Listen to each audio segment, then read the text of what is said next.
মাঝে মধ্যে ফেসবুকে ইউটিউবে দু চারটে ভিডিও চলে এলো, তিনটে কোরআন শরীফের পৃষ্ঠা ছিঁড়ে ফেলে দিয়ে বলল কোরআন মিটিয়ে দেবো। ওদের জ্ঞান দেখেছে? ওদের জানা নাই কোটি কোটি মানুষের অন্তরে আল্লাহ 30 পারা কোরআন শরীফটাকে আল্লাহ জমা করে রেখে দিয়েছে। বললেন না সুবহানাল্লাহ। ওদের জানা নাই আল্লাহ আমাদের সাথে ওয়াদা করেছে, ইন্না নাহনু নাযালনা যিকরা ওয়া ইন্না লাহু লাহাফিজুন।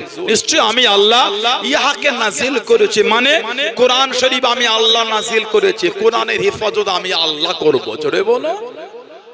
গতকালকে রাত্রিরা ভিডিও দেখে মনটা খারাপ হয়ে গেল। বাংলার বিভিন্ন থানায় এফআইআর শুরু হয়ে গেছে, হাজার হাজার এফআইআর হবে। আমরা আইনকে সম্মান করি। ওই ভাটপাড়ার দিকে বাড়ি, বিজেপি করে একটা নেতা অর্জুন সিং। কে কি পার্টি করে বলতে পারবো না। আপনি রাজনীতি করেন, আপনি আপনার ক্যাপাসিটিতে করেন, ডেভেলপের করেন, উন্নতির করেন, এডুকেশনকে নিয়ে করেন। ধর্ম নিয়ে রাজনীতি আবার কি জিনিস? কথা ঠিক না ভুল বলছি? এগুলো কি? ওই অর্জুন সিং বলে নোংরা লোক, যার কোনো স্ট্যান্ড পয়েন্ট নাই। কখন যে কি বলে নিজেও জানে না। কখন ফুরফুরা শরীফ চলে যায়, আবার কখন মুসলমানকে গাল দেয়, কথা বলে না। এই সমস্ত লোকগুলি সমাজের জন্য অনেক ক্ষতিকারক। এই লোকগুলো যদি এই ভাষা না শুনতাম, জানতাম না মানুষ এত নিকৃষ্ট হতে পারে। কেন রে ভাই? গতকালকে ভিডিও পরশুদিনে মনে হয় বলেছে যে আল্লাহ পাক নাকি কোরআনে বলেছে অমুসলিমদের রেপ করতে। নাউজুবিল্লাহ বলেন, আস্তাগফিরুল্লাহ বললেন না। কেন রে ভাই? এগুলো তো উচিত না। আপনার ধর্মকে লে কেউ বলবে, ওটাও তো উচিত না। ইসলাম আমাকে শিখিয়েছে অন্যের দেবদেবী, অন্যের ধর্মকে তুমি গালি দিও না। ভুলবশত সেও তোমার আল্লাহকে গালি দেবে। আপনি আপনার ধর্ম মানেন না, কে মানা করেছে? আপনি আপনার স্বাধীনতায় ধর্ম মারবেন, আমরা আমাদের স্বাধীনতায় আমরা ইসলামকে মানব। কেন নিজেদের মধ্যে মানুষ হিসাবে ঝগড়া করে? আপনি ইসলামে দেখাতে পারবেন কোরআনে যে আল্লাহ পাক বলেছেন অমুসলিমদের রেপ করো? এ কি অসভ্য, এ কি নোংরা, এ কি হীন মানসিকতা, এ কি দ্বিচারিতা, এ কি জঘন্য মেন্টালিটির বক্তব্য এগুলি। সভ্য সমাজের সভ্য মানুষ এগুলো দিতে পারে না, সভ্য সমাজের অভদ্র গুণ এগুলো দেয়। কথা বলছেন না কেন? কোন সভ্য মানুষের শব্দ চয়ন এটা হতে পারে? আস্তাগফিরুল্লাহ, ঘৃণা লাগে এদের মুখের দিকে তাকালে। ইসলাম আল্লাহর শরীয়তের বিধান। কোন একজন পুরুষ যদি একজন মহিলাকে ধর্ষণ করে, জেনা করে, ওই পুরুষটা যদি বিবাহিত হয়, তার কোমর পর্যন্ত তাকে মাটিতে পুঁতে পাথর ছুঁড়ে ছুঁড়ে রজম করে তাকে হত্যা করতে হবে। এটা হলো ইসলামের বিধান। এটা আর ওই পুরুষ আর মহিলা দুজনের সম্মতিক্রমে যদি হয়, মহিলাটাকে গলা অবধি মাটিতে পুঁতে ওই মেয়েটাকে পাথর ছুঁড়ে ছুঁড়ে হত্যা করে, এটা হলো ইসলামের বিধান। আর ছেলেটা যদি অবিবাহিত হয়, ওই ছেলেটাকে 100টা বেত মারতে হবে। তারপরও বলছেন ইসলামে বলেছে অন্য ধর্মের মেয়েদের ধর্ষণ করো। শরম লাগে না? লজ্জা লাগে না? আশারাম বাবু কিন্তু মুসলমান নয়, ঘাটাও নিয়ে গরু। এই দিল্লিতে কদিন আগে ধরা পড়েছে, উনি কিন্তু মুসলমান না। এগুলো আমরা বলতে চাই না। কেন? ওগুলো আইন আছে, আইন দেখে নেবে। এগুলো আমরা সমাজে বলে কি করব? কিন্তু আমার ইসলামকে তো কামড়াচ্ছে। আল্লাহ রাসূল বলেছেন সাল্লাল্লাহু আলাইহি ওয়াসাল্লাম, হাদিস শরীফের কিতাবে এসেছে, হুজুর সাল্লাল্লাহু আলাইহি ওয়াসাল্লাম বলে, মুসনাদ আহমদ ইবনে হাম্বল শরীফের রওয়ায়াত, হযরত আবু বকর সিদ্দিক রাদিয়াল্লাহু তাআলা থেকে এসেছে, হুজুর বলেন যদি কোনো ব্যক্তি অন্যায়ভাবে কোনো অমুসলিমকে হত্যা করে, আল্লাহ রাসূল বলেছেন আল্লাহ তাআলা ওই মুসলমানটার জন্য আল্লাহ জান্নাতটা আল্লাহ হারাম করে দেবেন। এটা হলো আমার ইসলামের বাণী এটা। আর আপনি বলছেন ইসলাম অন্য ধর্মের লোককে অত্যাচার করতে শেখায়। আস্তাগফিরুল্লাহ। আজও গুগলে গিয়ে লিখবেন বেসমেন্ট ইন দ্য ওয়ার্ল্ড, গোটা পৃথিবীর মধ্যে সবথেকে ভালো মানুষকে 1 নম্বরে জানার নাম আসবে, উনি হলেন নবী মুহাম্মদ রাসূলুল্লাহ সাল্লাল্লাহু আলাইহি ওয়াসাল্লাম। জোরে বলুন না সুবহানাল্লাহ। তারপরে বলবেন আমার হুজুরের আদর্শ এটা। আল্লাহ রাসূল সাল্লাল্লাহু আলাইহি ওয়াসাল্লাম বলেছেন কোন মুসলমান যদি কোন অমুসলিমের উপরে চুক্তিবদ্ধ ভাবে অন্যায় ভাবে তার উপর অত্যাচার করে, আল্লাহর রাসূল বলেছেন ওই অমুসলিমের পক্ষ নিয়ে মুসলিমের বিরুদ্ধে আমি আল্লাহর আদালতে কিয়ামতের বিচার জানাবো। এটা হলো ইসলাম। হাদিস শরীফ বুখারী শরীফের riwayate এসেছে, আল্লাহর নবী বলেন, মান কাতালা মুআহাদান লাম ইয়ারাহ রাগীহাতাল জান্নাতি ওয়া ইন্নার রিয়াহাল তুজাদু মিন মাসিরাতিল 40 আমান। হুজুর বলেন, যে ব্যক্তি কোন চুক্তিবদ্ধভাবে কোন অমুসলিমকে হত্যা করবে, কোন চুক্তি করে কোন অমুসলিমকে হত্যা করে অন্যায়ভাবে হত্যা করবে, আল্লাহর নবী বলেন ওই মুসলমানটা জান্নাতের খুশবুও পাবে না। তারপরেই হুজুর বলছেন 40 বছরের রাস্তা, এই 40 বছরের রাস্তা এত দূর থেকে জান্নাতের খুশবু পাওয়া যাবে। যে মুসলমান অমুসলিমকে অন্যায়ভাবে হত্যা করবে ওই মুসলমানটা জান্নাতে যাওয়া দূরের কথা খুশবু পাবে না। ইসলামকে আগে নিয়ে পড়েন, জানেন, ইসলামের উপর জ্ঞান অর্জন করেন, তারপরে ইসলামকে এলে বলবেন। এই নোংরা কুরুচিকর মন্তব্য করেছেন, যদি আপনার মধ্যে সেই বিনয়তা থাকে, শুনেছি আপনার আব্বা আপনি যখন ছোট ছিলেন সেই সময় মুসলমানদের সাথে আপনাদের খুব সম্পর্ক আজও নাকি আছে শুনেছি। এই ভালোবাসা মেলবন্ধন নিয়ে বড় হয়ে আপনার মুখ থেকে শব্দগুলো মানায় না। কথা ঠিক না ভুল বলছি? অন্যায় বলেছে সভ্য সমাজের মানুষ, আপনি ক্ষমা প্রার্থী হবে, না হলে গোটা বাংলা জুড়ে এফআইআর যেভাবে শুরু হয়েছে আমরা আইনের সাহায্য নেব। আইন দেখি এই নোংরা কুরুচিকর মন্তব্য করার জন্য শাস্তি কি দেয়। ঠিক না ভুল বলছি? আপনারা আপনাদের লোকাল এলাকায় থানা যেখানে আছে আপনারা ওর বিরুদ্ধে এফআইআর করেন। কি শুরু করেছে এগুলো? মজাক পেয়েছেন ইসলামকে নিয়ে। 3টে পৃষ্ঠা ছিঁড়ে বলে দিন মিটিয়ে দেবো। কদিন আগে বনগাঁর দিকে কে একজন রাজ্যসভার মেম্বার বলল কোরআনকে ব্যান করতে হবে। কোরআন নম্রতা শেখায়, ভদ্রতা শেখায়, বিনয় শেখায়, মানুষকে ভালোবাসতে শেখায়। জোরে বলে, আর একটু জোরে বলা গেল না? আল্লাহ পাক কোরআন শরীফে বলেছে, লাউ আনজালনা হাযাল কুরআনা আলা জাবাল, যদি আমি আল্লাহ এই কোরআনকে নাজিল করতাম কোথায়? আলা মানে উপরে, জাবালিল পাহাড়ের উপর, কি হতো? খাশিয়াম মুতাসাদ্দিআম মিন খাশিয়াতিল্লাহ। আমার আল্লাহ বলে আমি আল্লাহ আমার ভয়ে কোরআনটা চূর্ণ বিচূর্ণ ধুলো হয়ে যেত। সেই কোরআন শরীফ আল্লাহ আমাদের হুজুরের উপরে দিয়েছে। জোরে বলে, 23 বছর ধরে কোরআন শরীফ নাজিল হলো। জিবরাইল আলাইহিস সালাম আমাদের নবী পাক সাল্লাল্লাহু আলাইহি ওয়াসাল্লামের কাছে 24,000 বার এসেছে। এই 24,000-এর মধ্যে মাত্র 3 বার নিজের আসল চেহারা এসেছে, বাকি 23,997 বার উনি অন্য চেহারায়। সবথেকে প্রথমে কোরআন শরীফ নাজিল হলো, পাহাড়টার নাম হলো জাবালে নূর, গুহাটার নাম হলো গারে হেরা, যে গুহায় আল্লাহ নবী ইবাদত করতেন। আল্লাহ নবী সাল্লাল্লাহু আলাইহি ওয়াসাল্লাম জাবালে নূরে চলে গেলেন, গারে ঘেরার মধ্যে চলে গেলেন। আম্মা জান হযরত খাদিজাতুল কুবরা রাদিয়াল্লাহু তাআলা আনহা আল্লাহ নবীর জন্য বুক টেনে পাথর দোলে ঝুলে আল্লাহ নবীর জন্য খাবার খানা আগিয়ে দিলেন, খাবার খানা পৌঁছে দিলেন। আল্লাহ পাকের দরবারে এতটা পছন্দ হয়ে গেল, এতটা কবুল হয়ে গেল, আল্লাহ পাক হুকুম করে দিলেন, ও জিবরাইল আমার হাবিবকে গিয়ে জানিয়ে দাও, আমার হাবিবকে গিয়ে শুনিয়ে দাও, আমি আল্লাহ আমার হাবিবের স্ত্রী খাদিজাকে আমি আল্লাহ পাক সালাম খানা জানিয়ে দিলাম। জোরে বলুন সুবহান, আর একটু জোরে বলুন সুবহান। একটু আমার বন্ধুকে বলো আমি আল্লাহ আমার বন্ধুর স্ত্রীকে সালাম দিলাম। কে? যিনি আমার নবীর জন্য ওই জাবালে নূরে উঠে খাবার পৌঁছে দিতেন। হাজিদের জিজ্ঞাসা করবেন, এই বাপ বসে আছে, ওই জাবালে নূরে উঠতে গেলে হাজিরা কাবু হয়ে যায়। 1,500 বছর পরে এসে রাস্তা হয়েছে, সিঁড়ি হয়েছে, সিঁড়ির সাইডে রেলিংও লাগিয়ে দিয়েছে। আমি 2023-এ হজে গিয়ে ফজরের নামাজ পড়ে উঠা শুরু করেছি। উঠতে 3 জায়গায় বসেছি, আমার মতন একটা এই যুবক ছেলে। তাহলে মুরব্বী বাপগুলো উঠতে গেলে কি হবে?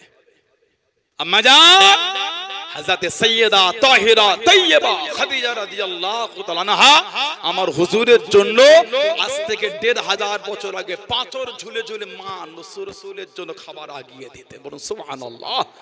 এত খুশি হয়েছে আল্লাহ, ভালোবেসে মাকে আল্লাহ সালাম দিলেন। বলুন আলহামদুলিল্লাহ। আল্লাহ পাক যত ছেলে হুজুরের দিয়েছেন সব মা খাদিজা রাদিয়াল্লাহু তাআলার গর্বে। একটা মাত্র হুজুরের ছেলে জানার নাম ছিল হযরত ইব্রাহিম। হযরত ইব্রাহিম উনি খালি এসেছিলেন মা মারিয়া কিপ্তি রাদিয়াল্লাহু তাআলা আনহার গর্বে। এই হযরত ইব্রাহিম রাদিয়াল্লাহু তাআলা ইন্তেকালের পরে কোরআন শরীফের একটা সূরা আল্লাহ নাজিল করেছিলেন। ওই সূরাটার নাম ছিল সূরা কাউসার। সবথেকে ছোট্ট সূরা, 3টে আয়াত বিশিষ্ট। ইন্না আতাইনাকাল কাউসার ফাসাল্লি লিরাব্বিকা ওয়ানহার ইন্না শাআনিয়াকা হুয়াল আফতার। এই সূরা হুজুরের ওই ছেলে ইন্তেকালের পর আল্লাহ দিলেন। কেন?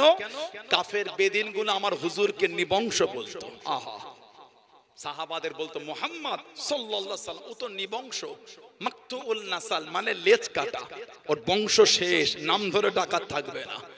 আল্লাহ নবী একটু কষ্ট পেয়ে গেলেন। আল্লাহ হুজুরকে সান্ত্বনা দেবেন, হাবিব ইন্না নিশ্চয় আতাইনাকাল কাউসার, হাবিব নিশ্চয় আমি আল্লাহ আপনাকে আবে কাউসার দিয়ে দিলাম। জোরে বলুন ফাসাল্লি, হাবিব আপনি নামাজ পড়েন, আর রব্বিকা ওয়ানহার, আর আপনার পালন কর্তার উদ্দেশ্যে আপনি নাহার করেন, কুরবানি করেন।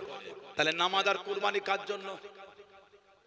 আল্লাহ পাক কোরআন শরীফের আরেক জায়গায় বলেছেন, কুল হাবিব আপনি বলে দেন, ইন্না সলাতি নিশ্চয় আমার নামাজ, ও নুসুকি আমার কুরবানি, ও মাহইয়ায়া আমার হায়াত, ও মামাতি আমার মরণ, লিল্লাহি রাব্বিল আলামিন সবই কিছু আমার আল্লাহর জন্য। বলুন না সুবহানাল্লাহ। আল্লাহ পাক বলেন ফাসাল্লি আপনি নামাজ পড়ুন, আর রব্বিকা ওয়ানহার পালন কর্তার উদ্দেশ্যে নাহার করুন।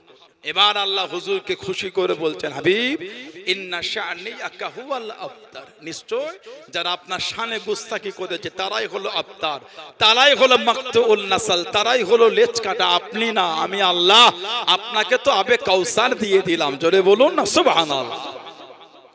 ওই জাবালের নূরে হেরা গুহায় কোরআন শরীফের প্রথম আয়াত নাযিল হলো, ইকরা বিসমি রাব্বিকাল্লাযী খলাক, পড়ো তোমার রবের নামে যিনি তোমাকে সৃষ্টি করেছেন। আল্লাহ পাক হুজুরের উপর কোরআন দিলেন। মানুষের ইজ্জত আল্লাহ হুজুরের জন্য দিয়েছেন, সেই হুজুরের মহব্বত তৈরি করে। যারা মেনেছে তাদের থেকে শিক্ষা নেন, মানা আর ভালোবাসা কি জিনিস। মানার মতো মেনেছেন। আমার হুজুরের একজন সাহাবী ছিলেন হযরত আবু বসির রাদিয়াল্লাহু তাআলা আনহু। সাহাবাদের জীবনী পড়লে বুক ফেটে যায়। আহা, জানাদের শানে আল্লাহ পাক ভালোবেসে বলেছেন, রাদিয়াল্লাহু আনহুম ওয়া রাদু আন, তাদের উপর আমি আল্লাহ খুশি, তারাও আমি আল্লাহ আমার উপরে খুশি। বললেন না সুবহানাল্লাহ। হযরত আবু বসির রাদিয়াল্লাহু তাআলা আনহু সুলহ হুদায়বিয়ার আগে মক্কা শরীফে মুসলমান হয়ে গেছিলেন। ওনার ভাই, ওনার বাপ, আত্মীয় স্বজন ওনার বিরুদ্ধে হয়ে গেল, ওনাকে চেন দিয়ে মক্কা শরীফে বেঁধে রাখতো। কবে? সুলহ হুদায়বিয়ার আগে, 6ষ্ঠ হিজরি সুলহ হুদায়বিয়া হয়েছিল। আল্লাহ নবী নববী শুনে বেওয়াজ করেন, ও যুবক, আল্লাহ নবী সাল্লাল্লাহু আলাইহি ওয়াসাল্লাম সাহাবাদের জানিয়ে দেন, ও বাবা সাহাবারা, আমি নবী সাল্লাল্লাহু আলাইহি ওয়াসাল্লাম গতকাল রাতে স্বপ্নের মধ্যে দেখতে পেলাম, খবের মধ্যে দেখতে পেলাম, আমি নবী আল্লাহ পাকের কাবা শরীফ তওয়াফ করি, কাবা শরীফ তওয়াফ করি। সাহাবারা জানিয়ে দেন, ইয়া রাসূলুল্লাহ, হাবিবাল্লাহ, আল্লাহ পাকের নবী কতদিন কাবা শরীফে যাই না হুজুর, কতদিন কাবা শরীফ দেখি না হুজুর, আপনি যদি যেতেন আল্লাহর কাবাকে তওয়াফ করতাম, আল্লাহর কাবাকে দেখে নিতাম। আল্লাহ নবী হাও বলেন না, নাও বলেন না। সাহাবাদের মুখে মুখে, সাহাবাদের কানেতে খবর খানা পৌঁছে গেল। আল্লাহ নবী সাল্লাল্লাহু আলাইহি ওয়াসাল্লামের 1,500 সাহাবা আল্লাহ নবীর দরবারে হাজির হয়ে গেলেন। আসসালামু আলাইকুম ইয়া রাসূলুল্লাহ, হাবিবাল্লাহ, আল্লাহ পাকের নবী, হুজুর আপনি কখন যাবেন, হুজুর আপনি কখন যাবেন? আল্লাহ নবী জানিয়ে দেন, আমি নবী হাও বলি না, নাও বলি না, হুজুর আপনি যদি যেতেন। আল্লাহ নবী 1,500 সাহাবাকে নিয়ে আল্লাহ নবী পার হয়ে গেলেন। জোরে বলুন সুবহান। 1,500 সাহাবাকে নিয়ে পার হলেন। 6ষ্ঠ হিজরি হুজুর স্বপ্ন দেখলেন। হুজুর বলেছেন, নবীদের স্বপ্ন হলো সত্যি। বলুন সুবহানাল্লাহ। আল্লাহ নবী সাল্লাল্লাহু সর্বপ্রথম গিয়েছিলেন কোথায়? মদিনা শরীফের মিকাত জুলহুলাইফা। আমরা ভারতবাসী, আমাদের মিকাতের নাম হলো ইয়া লামলাম। এই কদিন আগে বাপজানটা উমরা করে এলো, আরো সব কতজন আছেন সব। এখন আবার দেখবে এই হজের নাম করে চিটিংবাজি চলছে। এটা হ্যাঁ 6 মাস 8 মাস আগে টাকা নিচ্ছে, বলে এই কম টাকায় নিয়ে যাব, আর ওই নকল টিকিট দিয়ে এয়ারপোর্টের ভেতরে ঢুকিয়ে দিচ্ছে। নাউজুবিল্লাহ বলে। আমি মজাক করি না আপনাদের সাথে।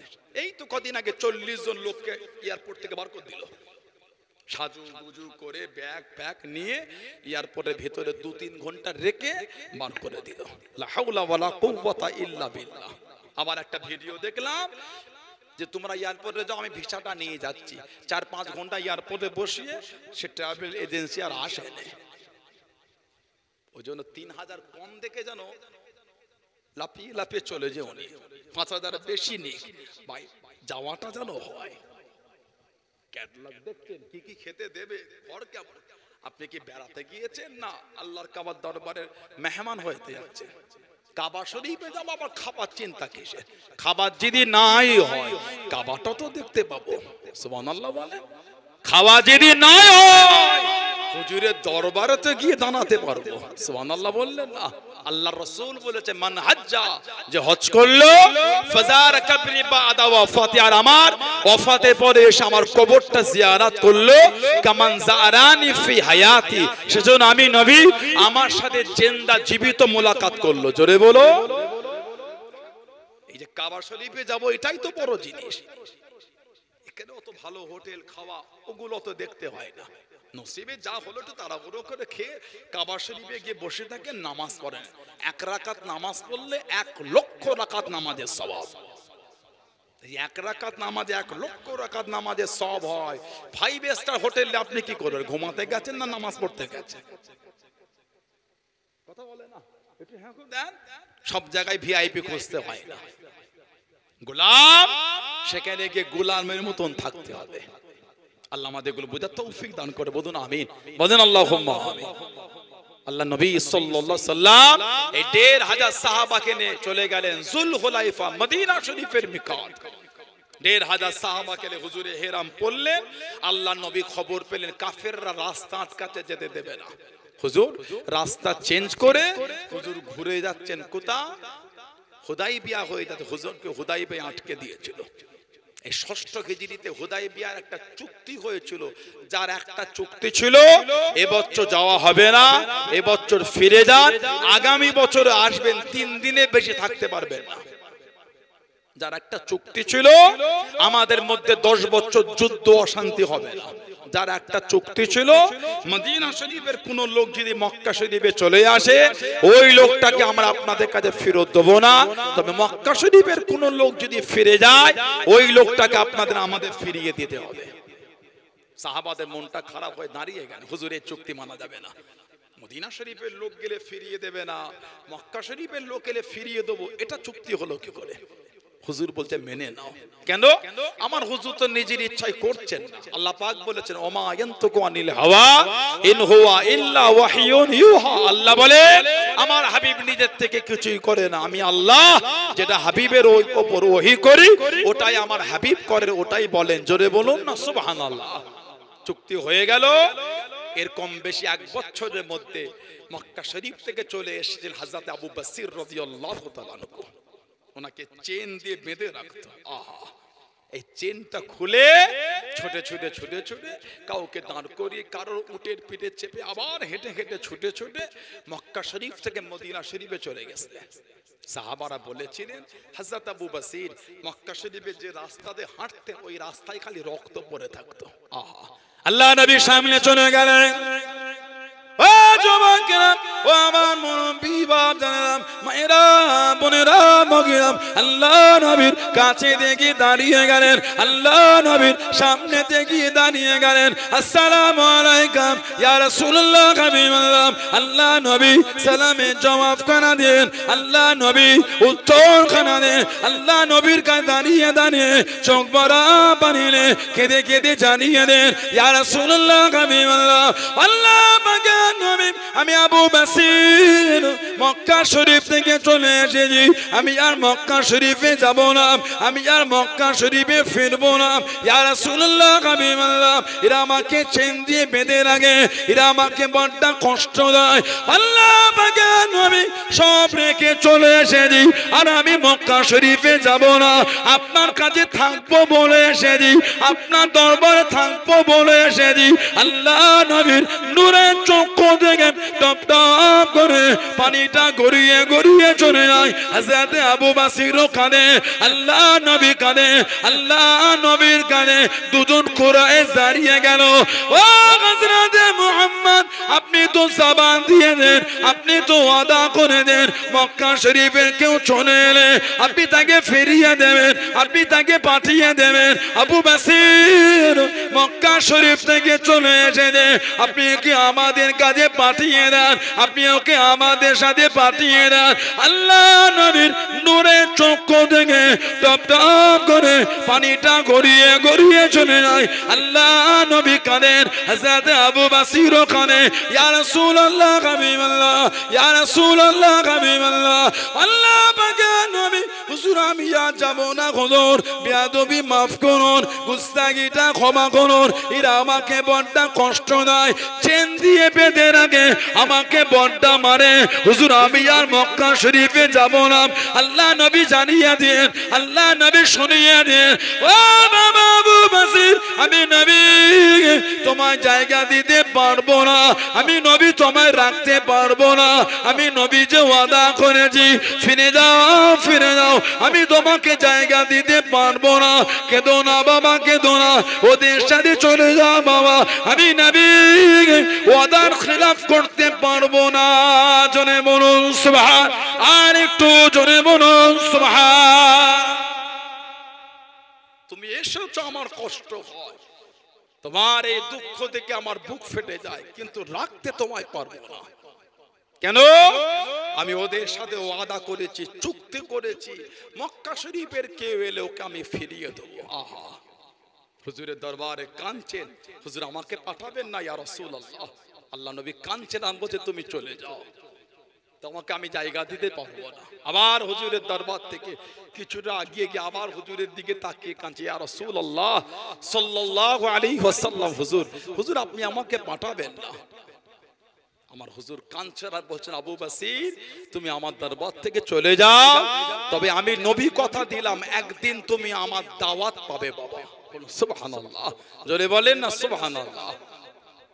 হুজুরের সামনে থেকে চলে গেল, আল্লাহ নবী সাল্লাল্লাহু আলাইহি সাল্লাম কাঁদতে কাঁদতে জমিনে বসে গেছিলেন, হুজুরের নূরে চোখ দিয়ে টপ টপ করে পানি ঝরছে। সাহাবারা বলছেন, ইয়া রাসূলুল্লাহ, হুজুর আমাদের সামনে দিয়ে আমাদের ভাই আবু বাসিরকে নিয়ে চলে গেল। হুজুর কাঁদছেন আর বলছেন, আমি নবী তো ওয়াদা করেছি, আমি তো ওকে আমার কাছে জায়গা দিতে পারবো না, আমি নবী তো আমার আবু বাসিরের জন্য ওয়াদার খেলাফ করতে পারবো না। কিছুটা দূরে জুল হুলাইফার কাছে গিয়ে তিনজন বসে রেস্ট নিচ্ছেন। কিতাবে এসেছে, কাফের দূরে বলছে, এই আবু বাসির, যে নবীর জন্য এত কষ্ট করে ছুটে ছুটে চলে এলে, সেই নবীও তোমায় জায়গা দিল না। হযরত আবু বাসির বলে, এই বেদিন বেঈমান, হুজুরের প্রতি যা ভালোবাসা ছিল ওই ভালোবাসাটা আমার আরো বেড়ে গেল। জোরে বলেন কেন? আল্লাহর নবী আমার এত কষ্ট দেখেছেন, কিন্তু হুজুর হুজুরের ওয়াদা ভঙ্গ করেন। সুবহানাল্লাহ বললেন না, হুজুর আমার এত দুঃখ দেখেছে, কিন্তু হুজুর হুজুরের ওয়াদা ভঙ্গ করেন। হুজুরের প্রতি যা ভালোবাসা ছিল ওই ভালোবাসাটা আমি আবু বাসিরের আরো বেড়ে গেল। বলুন না সুবহানাল্লাহ। দুটো কোরআনের ব্যাগ থেকে খাজুর বার করে খাচ্ছেন। হযরত আবু বাসির রাদিয়াল্লাহু তাআলা বললেন, তোমাদের তলোয়ারটা কত সুন্দর, যদি একটু দিতে। তলোয়ারটা হাতে দিয়েছে, ঘেটে ঘেটে দেখতে দেখতে দুজনের মধ্যে একজনকে জাহান্নামে পাঠিয়ে দিয়েছে, আর একজন ওখান থেকে ছুটে পার হয়ে গেছে। হযরত আবু বাসির রাদিয়াল্লাহু তাআলা উঠে দাঁড়ালেন, মক্কা শরীফে গেলেন না, আর মদিনা শরীফে ফিরে খালি কাঁদছেন। কেন? আমি যদি যাই, হুজুর যদি আমাকে আবার ফিরিয়ে দেয়, হুজুর তো আমাকে জায়গা দেবে না। ওয়াদা যখন করেছে হুজুর হুজুরের ওয়াদা ভঙ্গ করবে না। হযরত আবু বাসির একটা জঙ্গল দেখে উনি রয়ে গেলেন। রাত হলে পাহাড়ে উঠে মদিনা শরীফের দিকে দেখতেন আর কাঁদতেন আর বলতেন, আল্লাহ আমার হুজুরের ডাকটা আমার জন্য কবে আসবে আল্লাহ। হ্যাঁ বলেন না সুবহানাল্লাহ। সারাদিন কাজ করতেন, সারাদিন জঙ্গলের পাতা খেয়ে খেয়ে জীবন কাটিয়েছে। হযরতে আবু বসির রাদিয়াল্লাহু তাআলা এই যে উনি এইভাবে রয়ে গেলেন, ওই খবরটা চতুর্দিকে ছড়িয়ে গেল। মক্কা শরীফে কেউ মুসলমান হলে আর মদিনা শরীফে যেত না, উনার কাছে চলে আসতেন। 300 জন সাহাবার কাফেলা হয়ে গেল। হযরত আবু বসিরের কাছে 300 জনের কাফেলা হয়ে গেল। সাহাবাদের কাছে গল্প করেছে, হুজুর বলেছেন আমাকে দাওয়াত পাঠাবেন। হযরত আবু বসির রাদিয়াল্লাহু তাআলা অসুস্থ হয়ে গেলেন। আহা, বিছানায় শুয়ে আছেন, কমজোর। সাহাবারা বলতে, এই আবু বসির, তুমি যে বললে আল্লাহর নবী তোমাকে দাওয়াত দেবে, কই এখনো তো এলো না। ওই বিছানায় শুয়ে শুয়ে বলতেন, হুজুর যখন বলেছে দাওয়াত আসবেই আসবে। বলেন সুবহানাল্লাহ। আল্লাহর নবী দুজন সাহাবাকে পাঠিয়ে দিয়ে, যাও আমার আবু বসিরকে গিয়ে বলে দাও আমি নবী তাকে ডেকেছি। দুজন সাহাবা চলে গেলেন। হযরত আবু বসির রাদিয়াল্লাহু তাআলা কে গিয়ে বললেন, এই আবু বসির, আল্লাহর নবী তোমার জন্য পয়গাম পাঠিয়েছেন। এত খুশি হয়েছিলেন, ওই অসুস্থ অবস্থায় উঠে বসে খুশি হয়ে বলেছেন, আশহাদু আল্লা ইলাহা ইল্লাল্লাহু ওয়াহদাহু লা শারীকা লাহু ওয়া আশহাদু আন্না মুহাম্মাদান আবদুহু ওয়া রাসূলুহু সাল্লাল্লাহু আলাইহি ওয়াসাল্লাম। হুজুর কলেমা পড়ে হুজুর ইন্তেকাল হয়ে গেলেন। ইন্না লিল্লাহি ওয়া ইন্না ইলাইহি রাজিউন। সেই সাহাবাদের দিকে দেখেন, ভালোবাসাটা কি জিনিস, মানা মোহাব্বত কি জিনিস। মক্কা শরীফ থেকে মদিনা শরীফে হেঁটে চলে গেছে, চেন দিয়ে ওনাকে বেঁধে রাখতো। আল্লাহ নবী দরবার শরীফে বসে আছেন। ও যুবক, আল্লাহ নবী সাল্লাল্লাহু আলাইহি ওয়াসাল্লামের একজন সাহাবী চলে গেলেন। আল্লাহ নবীর কাছে দেখে দাঁড়িয়ে আল্লাহ নবীকে জিজ্ঞাসা করলেন, ইয়া রাসূলুল্লাহ, হাবিবাল্লাহ, আল্লাহ পাকের নবী সাল্লাল্লাহু আলাইহি ওয়াসাল্লাম, হুজুর বিয়াদি মাফ করুন, গুস্তাখিটা ক্ষমা করুন, মুখটা শুকিয়ে গিয়েছে, হুজুর আপনার মনটা কেন মরাম আল্লাহ নবী জানিয়ে দেন। ও বাবা সাহাবী, আজ কদিন ঠিক মতন খাওয়া হয় না। সাহাবী কাঁদতে কাঁদতে বার হয়ে গেলেন। মদিনা শরীফে বাড়ি বাড়ি চলে গেলেন, মদিনা শরীফে বাগানে বাগানে চলে গেলেন। কোনো কাজ খুঁজে পেলেন না, কোনো কর্ম খুঁজে পেলেন না। আল্লাহ নবী সাহাবী একজন ইহুদির বাগানে চলে গেলেন। ইহুদিকে গিয়ে জানিয়ে দেন, আমাকে কিছু কি কাজ দেবে, আমাকে কিছু কি কর্ম দেবে। ইহুদি জানিয়ে দিল, এই গরম রোদে কি কাজ করবে, আমার খেজুরের বাগানের কুয়াখানা আছে, ওই কুয়ার পানি যদি এক বালতি তোলো, একটা খেজুর তোমাকে দেবো। যে পানিটা অনেক নিচে নেমে গেছে। ও যুবক, আল্লাহ রাসূলের সাহাবী হযরত আল্লাহ নবীর সাহাবী সাল্লাল্লাহু আলাইহি ওয়াসাল্লাম রাজি হয়ে গেলেন। এক বালতি করে পানি তোলে, একটা করে খেজুর দেয়। এক বালতি পানি তোলে, একটা করে খেজুর দেয়। এক বালতি পানি তোলে, একটা করে খেজুর দেয়। কিছু খেজুর হয়ে গেল। চাদরখানা মুড়ে নিয়ে আল্লাহ নবীর সামনে চলে গেলেন। আল্লাহ নবীর কাছে দিয়ে দাঁড়িয়ে গেলেন, আসসালামু আলাইকুম ইয়া রাসূলুল্লাহ, হাবিবাল্লাহ, আল্লাহ পাকের নবী সাল্লাল্লাহু আলাইহি ওয়াসাল্লাম, হুজুর বিয়াদি মাফ করুন, হুজুর আপনি খেজুর খানা খেতে থাকেন, হুজুর আপনি খেজুর খাওয়া শুরু করেন। আল্লাহ নবী জিজ্ঞাসা করলেন, ও বাবা সাহাবী, এই গরম রৌদ্রে ঘেমে গিয়েছো বাবা, হাতেতে ফোঁসা উঠে গিয়েছে বাবা, এই গরম রৌদ্রে কোথা থেকে আনলে বাবা? ইয়া রাসূলুল্লাহ, হাবিবাল্লাহ, আমি আপনার জন্য ইহুদির বাগানে গিয়ে এক বালতি পানি তুলেছি, একটা খেজুর দিয়ে দে। এক বালতি পানি তুলেছি, একটা খেজুর দিয়ে দে। আমি আপনার জন্য এত বড় বালতি পানি তুলে খেজুর খানা এনেছি। জোরে বলুন সুবহান, আর একটু জোরে বলুন সুবহান। আল্লাহ আকবার, আল্লাহ আকবার।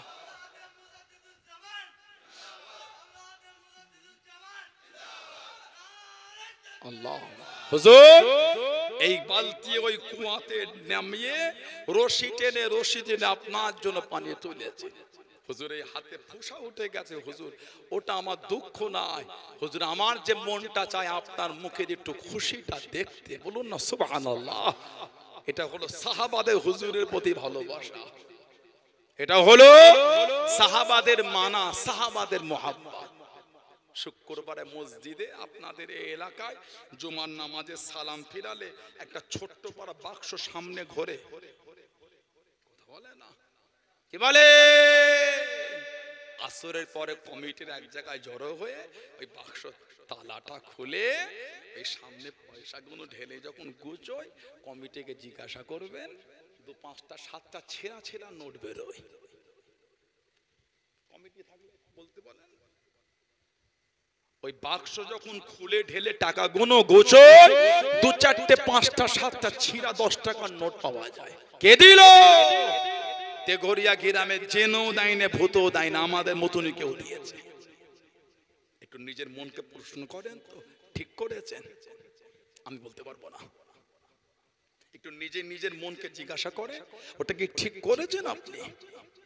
ওই নোটটা গোলাবাড়ি বাজারে গিয়ে চায়ের দোকানে গিয়ে দেবেন, ভাই এক কাপ চা দে তো, ভাই এই টাকাটা চলে গেছে পাল্টে দে ভাই, কথা বলে না। সবজি কিনতে যাবেন, ফল কিনতে যাবেন, মিষ্টি কিনতে যাবেন, বাসওয়ালাকে দেবেন, টিকারওয়ালাকে দেবেন, ট্রেনের টিকিট কেউ নেবে না, মুসাফিরকে দিয়ে দেখবেন, অন্ধ যদি না হয়েছে সেও নেবে না। যদি অন্ধ হয় ওটা আলাদা জিনিস, চোখে দেখতে পায় না তো। আল্লাহ নবী সাল্লাল্লাহু আলাইহি ওয়াসাল্লাম একজন সাহাবী ছিলেন অন্ধ, মায়ের পেট থেকে, হযরতে আব্দুল্লাহ ইবনে উম্মে মাকতুম রাদিয়াল্লাহু তাআলা আনহু। উনি মায়ের পেট থেকে চোখে দেখতে পেতেন না, জন্ম থেকে অন্ধ। হযরত আব্দুল্লাহ ইবনে উম্মে মাকতুম রাদিয়াল্লাহু তাআলা আনহু সুযোগ পেলে আল্লাহর নবীর কাছে এসে কোরআন শরীফ মুখস্থ করতেন। জোরে বলুন না সুবহানাল্লাহ। সুযোগ পেলে হুজুরের কাছে যেতে না, বলতে হুজুর একটু কোরআন শরীফ শোনান না ইয়া রাসূলুল্লাহ। ওনার এই এত আগ্রহ দেখে অন্য সাহাবাদের সময় হুজুর কম দিয়ে ওনাকে বেশি কোন কোরআন শরীফ শোনাতেন। বলুন সুবহানাল্লাহ। হযরতে আব্দুল্লাহ ইবনে উম্মে মাকতুম রাদিয়াল্লাহু আনহু হুজুর আল্লাহর নবী যতবার মদিনা শরীফ থেকে সফরে বার হয়েছে, ওনাকে আল্লাহর নবী মদিনা শরীফের দায়িত্ব দিয়ে গেছেন। আল্লাহর নবী ওনাকে নবাবী শরীফের মুয়াজ্জিন করেছেন। উলামা হযরতরা আছেন, নবাবী শরীফের মুয়াজ্জিন দুজন ছিলেন, একজন হলেন হযরতে বিলাল ইবনে রাবাহ, আর একজন হলেন হযরতে আব্দুল্লাহ ইবনে উম্মে মাকতুম। আল্লাহ রাসূল বলেছেন, আব্দুল্লাহ ইবনে উম্মে মাকতুম রমাদান শরীফের রাত্রির আযান দিলে তোমরা তোমাদের খাওয়া চালু করে দেবে, মানে তাহাজ্জুদের আযান উনি দিতেন, আব্দুল্লাহ ইবনে উম্মে মাকতুম। আর আমার বিলাল যখন আযান দেবে তোমরা খাওয়াটা বন্ধ করে দেবে, কেন? ফজরের সময় শেষ। আব্দুল্লাহ ইবনে উম্মে মাকতুম হুজুরকে আমার নবী সাল্লাল্লাহু আলাইহি ওয়াসাল্লাম হুজুরের প্রতিনিধি করে মদিনা শরীফে রেখে যেতেন, চোখে দেখতে পেতেন না।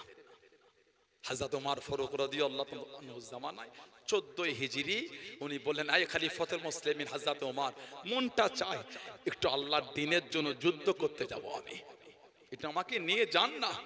ওমর ফারুক বলেন, আই আব্দুল্লাহ ইবনে উম্মে মাকতুম, তুমি তো চোখে দেখতে পাও না, তুমি তাহলে যুদ্ধের ময়দানে গিয়ে তোমার কাজ কি? হুজুর আমাকে আপনি ঝান্ডাটা দিয়ে দেবেন, আমি ঝান্ডাটা নিয়ে দাঁড়াবো, ওই বিরোধী পক্ষেরা সামনের দিক থেকে আসবে, আমি দেখতে পাবো না, আমার ভয়ও লাগবে না, আমি ঝান্ডা ধরেই দাঁড়িয়ে থাকবো। জোরে বললেন না সুবহানাল্লাহ। আমি চোখে দেখতে পাই না, ঝান্ডা আমাকে দেবে, আমি ঝান্ডালে দাঁড়াবো, বিরোধী পক্ষরা আমাদের দিকে তেড়ে এলো, আমাকে ভয় লাগবে না, কেন? আমি তোদের দেখতেই পাবো না, ঝান্ডা আমি ছাড়বো না। যুদ্ধের ড্রেস পরে নিলেন, 14 হিজরি হযরত আব্দুল্লাহ ইবনে উম্মে মাকতুম হুজুরকে ওমর ফারুক ঝান্ডা দিয়েছিলেন।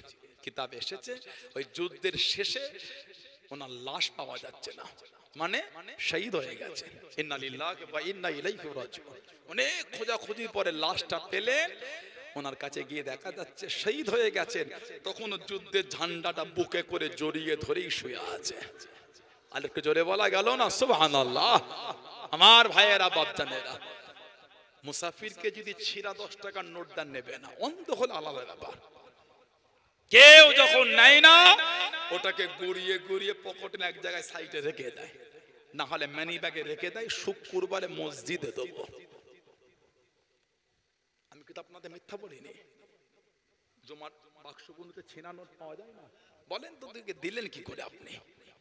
কোনদিন ভেবে দেখেছি কিয়ামতে যদি আল্লাহ আমাদের আমল ফিরিয়ে দেয়, এ নামাজ, এ রোজা, এ হজ, এ যাকাত তোমার নসিবে নাজাত নাই, ভালো নামাজ রোজা হজ যাকাত পেলে জোগাড় করে এনো, এই নামাজ রোজাই হবে না। মনে হয় কিয়ামতে ইবাদত জোগাড় করতে পারবো আমরা?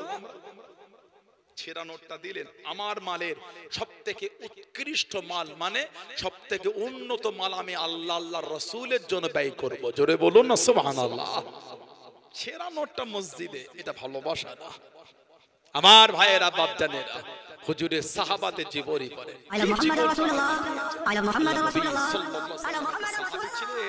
হযরত আব্দুর রহমান ইবনে আওফ রাদিয়াল্লাহু তাআলা, যিনি সাহাবাদের মধ্যে সবথেকে ধনী ছিলেন।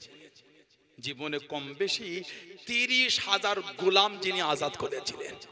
30,000, জোরে বলবেন না সুবহানাল্লাহ। হযরত উসমান ইবনে আফফান উনিও গোলাম আজাদ করতেন। কিতাব এসেছে প্রতি সপ্তাহে একটা করে গোলাম, যেই সপ্তাহে বাদ যেত পরের সপ্তাহে দুটো গোলাম আজাদ করতেন। কে? হযরত উসমান। কিতাব এসেছে হযরত আব্দুল্লাহ ইবনে ওমর রাদিয়াল্লাহু তাআলা উনিও গোলাম আজাদ করতেন, ধনী ছিলেন। আব্দুল্লাহ ইবনে ওমর, ওমর ফারুক হুজুরের ছেলে। কিতাব এসেছে যেই গোলামটা বেশি নামাজ পড়তো ওনাকে আগে আজাদ করতেন। যে সেই ইবাদত গোলামদের মধ্যে খবর ছড়িয়ে গেল, বেশি নামাজ পড়, হুজুর আজাদ করে দেবে। গোলামরা বেশি বেশি নামাজ পড়ে ওনার সামনে, উনি আজাদ করে। আজাদ ওনার ছেলে বললেন, আব্বা গোলামরা আপনার সাথে ধোঁকা দিচ্ছে। কেন? না, আপনার সামনে বেশি নামাজ পড়ে, আপনি যদি আজাদ করে দেন পরে হয়তো নামাজ নাও পড়তে পারে। হযরত ওমর ফারুক হুজুর বললেন, হুজুরের ছেলে আব্দুল্লাহ ইবনে ওমর বললেন, বাবা আমি আল্লাহর জন্য একবার নয় 1000 বার আল্লাহর জন্য ধোঁকা খেতে আমি রাজি আছি। জোরে বলবেন না? আর একটু জোরে বলা গেল না? ওরা যদি আমাকে নামাজ পড়ে ধোঁকা দেয় আমি আল্লাহর জন্য ধোঁকা খেতেও রাজি আছি, কিন্তু গোলাম আমি আজাদ করেই যাব। জোরে বলুন। হযরত আব্দুর রহমান ইবনে আওফ রাদিয়াল্লাহু তাআলা সাহাবাদের মধ্যে সবথেকে ধনী। এত মাল আল্লাহ ওনাকে দিয়েছিলেন, এত অর্থ আল্লাহ ওনাকে দিলেন। গোটা পৃথিবীর যিনি ধনী ওনার নাম হলো বর্তমান ইলন মাস্ক। গোটা পৃথিবীর যিনি রিচ বর্তমান ইলন মাস্ক। আল্লাহ আব্দুর রহমান ইবনে আওফ হুজুরকে এই ইলন মাস্কের থেকেও 7 থেকে 8 গুণ মাল আল্লাহ সাহাবীকে বেশি দিয়েছিলেন। সুবহানাল্লাহ বললেন না? বললেন আলহামদুলিল্লাহ। উনি যখন ইন্তেকাল হলেন এত গোল্ড, এত সোনা রেখে গেছিলেন, গোল্ড জাহাবুল। ফজরের নামাজ পড়ে কুরুল নিয়ে কাটা হচ্ছে, কেন ভাগ হবে। এই ট্যাপটার মতন যদি সোনা থাকে 5 জন যদি অংশীদার হয় এইভাবে আর থাকবে না, একে পুরো সমান করে ভাগ বটারা করে কাটা হবে। উনি যে গোল্ড রেখে গেলেন ফজরের পরে কুরুল নিয়ে কাটা শুরু হয়েছে, জোহর হয়ে গেছে তখনও চলছে। সুবহানাল্লাহ বললেন না? যারা ওই গোল্ড কেটেছিল হাতে ফুসা এসে গেছিল। হযরত আব্দুর রহমান ইবনে আওফ রাদিয়াল্লাহু তাআলা ওনার 4টে স্ত্রী ছিলেন যখন ইন্তেকাল হয়, 4 জন বিবি। এটাও কিছু কিছু মানুষের কষ্ট হয়, মুসলমানদের তো 4টে বিয়ে করা চলে। আমার ইসলামে 4টে বিয়ে বৈধ, তোমার কষ্ট হয় কেন? কথা বলে না? আমার ইসলামে 4 জন স্ত্রী আল্লাহ বৈধ করেছে, তোমার কষ্ট হয় কেন? পারলে তুমিও করো 2-4টে। ইসলামে 4টে বিয়ে করা যায়, তাতেই দুর্নাম শুরু হয়ে গেল। কতজনের যে অবৈধভাবে 4000 করে স্ত্রী আছে। কথা বলে না? এই কদিন আগে, বছর খানেক বছর দেড়েক আগে, কোন রাজ্যের মন্ত্রীর ছেলে তার পেন ড্রাইভ থেকে 1000 মহিলার উলঙ্গ ভিডিও পাওয়া গেল। দেখেছেন কেমন কেঁচো কোট থেকে সাপ বেরিয়েছে? বুঝতে পারেন না? এই বছর দেড়েক আগে কোন রাজ্যের একটা নেতার ছেলে পেন ড্রাইভ থেকে 1000 উলঙ্গ মহিলার ভিডিও পাওয়া গেছে। নাউজুবিল্লাহ বলে। ইসলামে 4টে বিয়ে, ওনার কষ্ট শুরু হয়ে গেল। আল্লাহ জালেমদের হাত থেকে আল্লাহ আমাদের হেফাজত করে। বলুন আল্লাহুম্মা আমিন। বলেন আল্লাহুম্মা আমিন। বর্তমান ভারতবর্ষে কিছু কিছু মানুষ ইসলামকে নিয়ে কি যেন একটা শুরু করে দিয়েছে। আপনি আপনার ধর্মগুরু, আপনি আপনার ভালোবাসার নাম লিখলে কোনো অসুবিধা নাই।